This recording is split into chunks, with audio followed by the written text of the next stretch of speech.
بسم الله الرحمن الرحيم. الحمد لله رب العالمين، وأصلي وأسلم على المبعوث رحمة للعالمين نبينا محمد وعلى آله وصحبه أجمعين. السلام عليكم ورحمة الله وبركاته. Baada kumshukuru Allah subhanahu wa ta'ala na kumswalia na kumtakia rehema na amani Mtume Muhammad sallallahu alayhi wa alihi wasallam, kwa dakika hizi chache tukumbushane kuhusiana na ibada ya udhiya ambayo ni muhimu kwa Muislamu kuifahamu, na hasa katika kipindi hiki ambacho tunaelekea katika mwezi wa Dhulhijja, ambao ndani yake kuna utekelezaji wa ibada hii adhimu ambao ameifundisha na kuelekeza Allah subhanahu wa ta'ala na kuifafanua Mtume Muhammad sallallahu alaihi wa alihi wasallam. Udhiya ni mnyama ambaye anayechinjwa siku ya Idi kwa lengo la kujikurubisha kwa Allah. Na wanyama ambao wanaochinjwa katika siku kama hiyo ni ngamia, ng'ombe, mbuzi na kondoo. Hawa ndio wanyama ambao bahimatul an'am ambao wanafaa kuchinjwa kama udhiya. Lakini wanyama hawa wamepewa sifa za kisheria ambazo zinatakiwa zizingatiwe katika kufaa kwake katika ibada hii ya udhiya. Sifa hizo ziko namna mbili. Kuna sifa ambazo ni umri wa hawa wanyama, wawe ni wanyama ambao kwa ngamia awe ametimiza miaka 5, ng'ombe awe ametimiza miaka 2, na mbuzi awe ametimiza mwaka 1, kadhalika kondoo awe ametimiza mwaka 1, lakini ikiwa ana miezi 6 atakuwa pia anafaa, lakini al-afdal wal akmal pia awe ametimiza mwaka 1. Muda wa kuchinja udhiya, ibada hii ya udhiya ni ibada muqayyada bizaman, ni ibada ambayo imefungamanishwa na muda. Kwa hivyo kwa mujibu wa hadithi za Mtume sallallahu alaihi wa alihi wasallam, ibada hii inatekelezwa baada ya kuchomoza kwa jua siku ya 10 yani yaumun nahar, siku ya 10 ya mwezi wa Dhulhijja. Jua likuchomoza kuanzia dakika 20 mpaka nusu saa.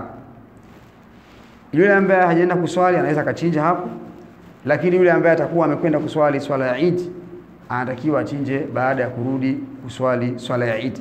Kwa hivyo ikiwa mtu atachinja kabla ya swala ya Eid, hiyo kabla ya kuchomoza kwa jua, hiyo haitahesabika kwamba ni udhiya, bali itakuwa ni sadaka kama sadaka zingine, kwa sababu ibada udhiya ni ibada ambayo muqayyada, yani imefungamanishwa na muda.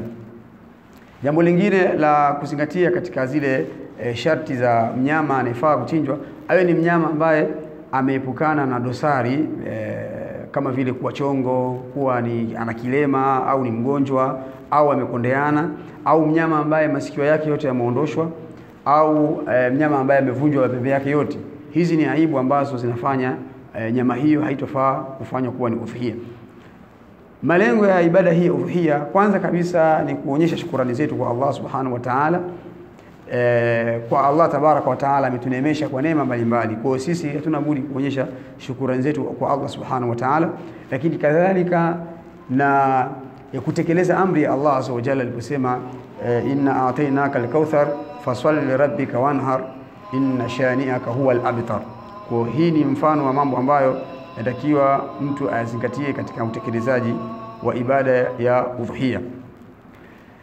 Na jambo lingine ambalo la msingi pia katika malengo ya ibada ya udhiya ni kwa ajili ya kuwafanya tausia wale watu ambao ni familia siku ya Eid waweze kula vizuri, kwa kuwa ni siku ya furaha. Nyama inayochinjwa udhiya ni sunna ikagawanywa mafungu ni matatu. Fungu moja mtu akawa na familia yake, akapa majirani, na fungu lingine akawa amelitoa sadaka. Kwa yule ambaye anakusudia kufanya ibada ya udhiya, kuna vitu ambavyo ni haramu kuvifanya katika zile siku za yani siku 9 zile za Dhulhijja, ikiwemo kunyoa nywele, kukata kucha, mpaka atakuchinja mnyama wake ile siku ya Eid. Allah subhanahu wa ta'ala kwa majina yake mazuri na sifa zake njema atukubalie yale yote ambayo tunayafanya kwa ajili ya kujikurubisha kwake Allah subhanahu wa ta'ala. Hadha wallahu a'lam, wa sallallahu wa barik ala nabiyyina Muhammad wa ala alihi wa sahbihi ajma'in.